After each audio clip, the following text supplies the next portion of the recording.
I wanted to write a book and with Tim Hetherington make a movie that wasn't, that kind of transcended the specifics. It wasn't about the Korengal. In some ways it wasn't even about Afghanistan. It was about the experience of being in combat for young men. And in the Korengal, I'm going to keep saying men because it was all men in the Korengal. So there are many very, very brave women in the U.S. military. I just wasn't with them. But I wanted to make a movie that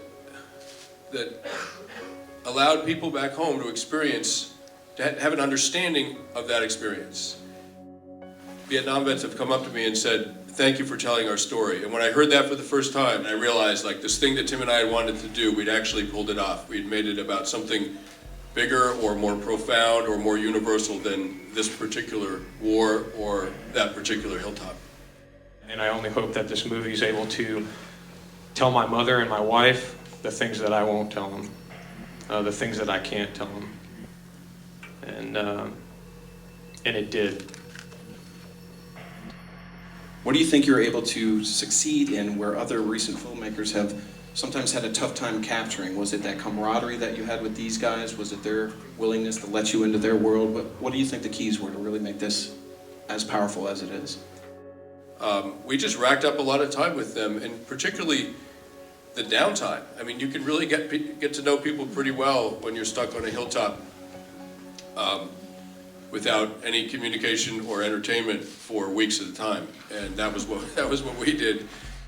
I don't know why no one thought of doing this before, but to me it seemed like a very obvious and amazing idea to pursue. You know, one platoon for a deployment, but no one had quite stumbled into that idea yet. What was it like having this guy, you know, romping around with you when you first saw him, and how that relationship shifted, and how was it just working with these guys as a whole?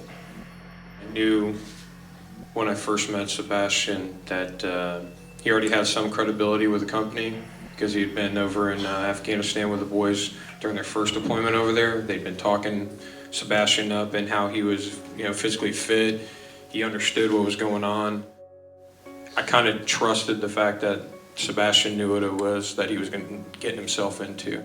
They understood that they couldn't go out there and not be physically and mentally as tough as the soldiers were.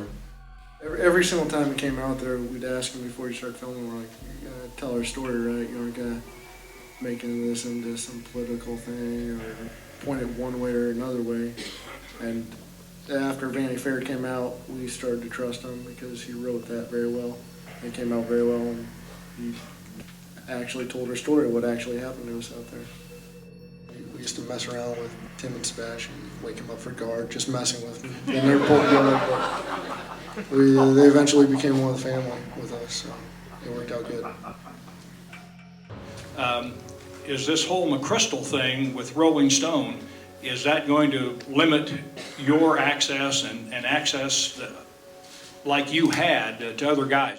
I really, really hope that the embed program, which is very well designed for doing a specific thing, that doesn't get tampered with, because it really, I mean, I know a lot of journalists from other countries who have embedded with their own militaries, and I can tell you, like there is more access for press with the U.S. military, and you don't have to be American, just press in general from any country with the U.S. military than in any other military in the world that I have heard of. And it's a very, very good and noble thing, I think. And I think in the long run, it's very good for the military, it's good for the country, it's good for the world. So I mean, I know as a result some negative stories are going to come out, some positive ones do, but in the long run, I really feel in a democracy it is the only way to run the press, and it's the only way to run the military.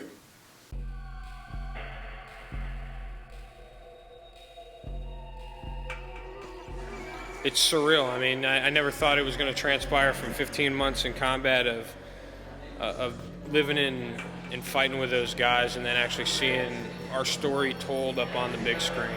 What Tim and Sebastian did with this is nothing short of remarkable. The trust and the respect that I think we both share back and forth between my men and the two of them, I think is one of those once-in-a-lifetime things, and I'm glad that they were able to catch it and show it to everybody, and at least here and hopefully across America here in the near term. I just want to thank National Geographic. The crowd was very nice tonight. I had a very good experience here. There's a lot of vets here, which I thank them for coming and showing up and experiencing this with us.